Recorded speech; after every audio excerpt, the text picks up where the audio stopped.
자, 안녕하세요. 반갑습니다. 한겨레일보 종목 클래스 파트너 전문가 이정열입니다. 자, 영상 아래 댓글 보시면은 번호라든가 링크가 나와 있습니다. 편하신 곳으로 종목 강의 신청해 주시면은 종목명, 매수가, 비중 이렇게 신청을 해주시면은 제가 개인적인 의견들 그리고 전략들, 개인적으로 생각하는 그런 분석 내용들, 전망들 뭐 다치적으로 설명을 좀 드릴 수 있도록 할 테니까요. 많은 관심 부탁드릴 수 있도록 하겠습니다. 자, 이번 영상에서는 SKI 테크놀로지 14만원 비중 20% 이렇게 질문을 주셨습니다. 14만원. 자, 14만원이다. SKI 테크놀로지가 최근에 주중을 좀 강하게 받았습니다. 14만원이라고 하시면은 보통 이제 공모했던 그런 상장했던 그 가격대에 잡으셨던 확률이 좀 높으실 것 같아요. 14만원 상장을 하고 난 다음에 그대로 가지고 계시는 그 가격대거든요. 대부분은 아마 그러실 겁니다. 그러실 건데 지금 SKI 테크놀로지 같은 경우에는 뭐 분리막 쪽, 저도 이제 그래요. 일단은 뭐 설명을 좀 드리면은 사업에 대한 비중을 보면은 분리막 쪽이 있는데 분리막이 지금 IT용이 있고 전기차 배터리용이 있습니다. 전기차 배터리용.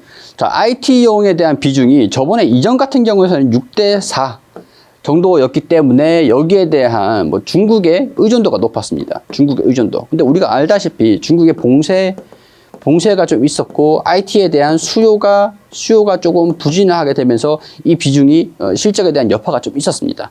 그렇기 때문에 이거를 의식을 해가지고 6대4 비중에서 이거를 전기차용 그 쪽으로 비중을 좀 높이겠다. 의존도를 높이겠다. 이렇게 얘기를 했습니다. 이렇게 얘기를 하고 자, 2분기 실적이 나왔는데 생각보다 좋게 나오지는 않았습니다. 나쁘게 나왔어요. 이걸 보면은 분리막을 전기차 배터리를 사용을 하는 이 분리막 있잖아요. 음극재가 있고 양극재가 있고 이 분리막이 있고 전해질이 있는데 이 분리막을 생산하는 습식이 있고 건식이 있습니다. 건식 분리막이 있고 습식 분리막이 있는데 자, 분리막 쪽으로 이 비중을 좀 산업 쪽에 의존도를 좀 높이겠다 이렇게 얘기를 했는데 분리막 쪽에서 전분기 대비해서 판매량은 늘었다라고 했어요. 판매량은 늘었지만 고정비라든가 유틸리티 비용이 증가가 돼가지고 영업이익이 2분기가 1분기 대비해서도 적자가 좀 났다. 이렇게 설명을 좀 했습니다. 거기에 대한 요인들을 좀 설명을 드릴 텐데 자, SKI 테크놀로지 2분기 적자 전환, 운영비용 늘어서 영업 손실이 124억이 나왔다. 이 내용들을 보면은 다른 건 뭐 제외를 하고 분리막 판매량이 1분기와 비교해 소폭 증가됐긴 했는데 운영비용이 증가가 됐다.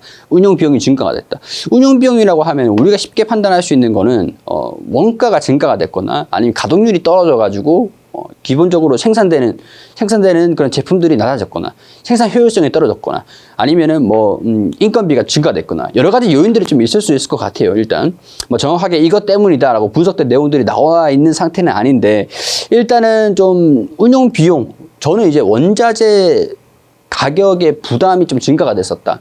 그리고 공장의 가동률이 투자한 것 대비해서 많이 나오지 않았다. 이 두 가지로 좀 축약을 하고 싶습니다. 자, 연간 분리막 생산 능력을 좀 증가시키겠다라고 늘리겠다라고 목표를 세우고 있는 상태인데 이 지속적인 생산성 향상과 고정비 중심의 원가 절감을 통해 수익성을 개선하고 원가 경쟁력을 확보를 하겠다. 자, 이 두 가지 방법밖에 없어요.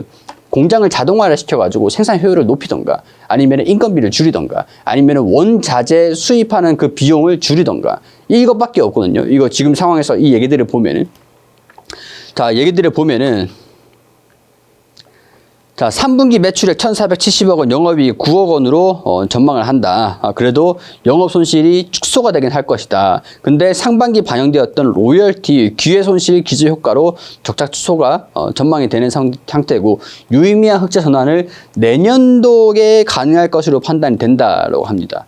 내년도가 뭘까요? 이겁니다. 이거 폴란드 분리막 공장이죠. SKI 테크놀로지의 폴란드의 분리막 공장인데 이 공장이 생산이 내년 말부터 가능할 것으로 예상이 된다.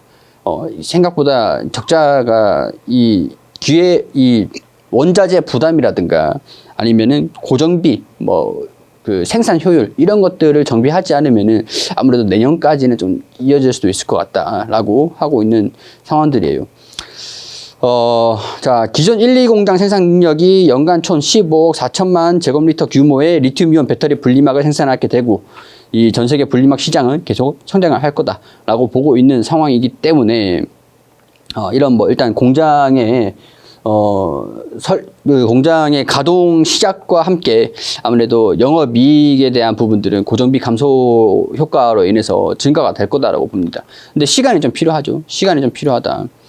2개분기 연속 적자, 러시아발 유럽 에너지 위기 탓이다. 이렇게 얘기를 하고 있는 상태인데, 뭐 여기 소재 업체들의 마진이 통상적으로 높은 상황인데도 불구하고 적자가 좀 났어요. 이게 좀 이해가 안 되는 부분들이 좀 있긴 합니다.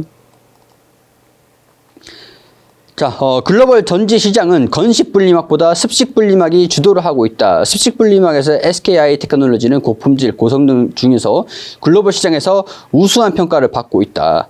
자, 2020년도 글로벌 분리막 시장 규모는 40억 제곱미터에 달했는데 SKI 테크놀로지가 8억 6천만 제곱미터에 달했다. 20%를 조금 넘는 점유율을 기록을 했고 올해 1분기 기준으로 캐파는 78% 증가한 15억 3천만 제곱미터 규모다.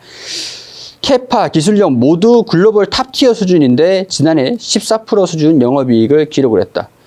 올해 1분기 적자 전환에 2개 분기 연속으로 적자가 좀 나오고 있다. 전분기 대비 판매량은 증가됐지만 유틸리티 비용 등 응용 비용 증가로 적자가 났다. 매출 원가에서 나타난다. 매출 원가가 85%를 기록을 했다.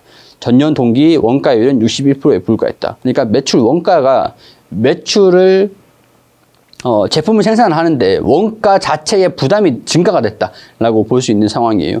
원가율이 1년 동안 폭등을 했는데 원인을 운영비용으로 보는 거는 설득력이 좀 떨어진다.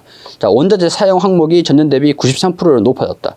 자, 일단은 뭐 PE, 코팅 원료, 윤활기 이런 대환 유화에 뭐 이 다른 기업에서 매입을 하는데 이거를 규모가 전년 동안 비슷한 규모, 원재료 매입 규모가 2배 이상 급등한 점이 적자 원인일 수도 있다라고 보는 거죠. 그렇기 때문에 적자 원인을 해소를 하기 위해서는 두 가지라고 볼 수 있을 것 같은데 공장을 많이 가동을 해서 생산 효율을 높이던가 아니면은 원자재 비용을 낮추든가 이게 안 되면 인건비를 낮추든가 이렇게 조금 이제 정비를 좀 해야 될 필요는 있어 보여요.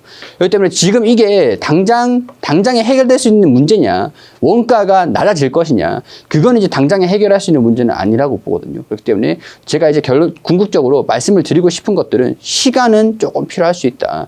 야, 이 기업이 나쁜 기업이냐? 그건 아니에요. 글로벌 탑티어 기업에게는 분명하고 습식 분리막 시장에서도 이 기업만한 기업이 세계 톱티어다 보니까 뭐 이런 기업이 없습니다. 그러니까 실적이 잘 나오기 시작을 하고 다 개선이 됐을 때는 충분히 주가가 올라갈 수가 있겠죠. 근데 그때까지의 시간적인 부분들이 조금 필요할 수 있을 것 같다. 이렇게 설명을 좀 드릴 수 있을 것 같습니다. 지금 PER에 보면은 지금 영업이익 수준은 자 내년부터 이제 흑자가 나올 것이다라고 보고 있는 상태고 3분기에는 흑자가 날지 적자가 날지 불분명한 겁니다. 지금 상태는. 자 영업이익이 적어도 이제 하반기는 돼야 될 것 같아요. 원자재 비용에 대한 부담이 조금 안정이 되는 그 시기가 4분기는 될 수 있을 것 같습니다.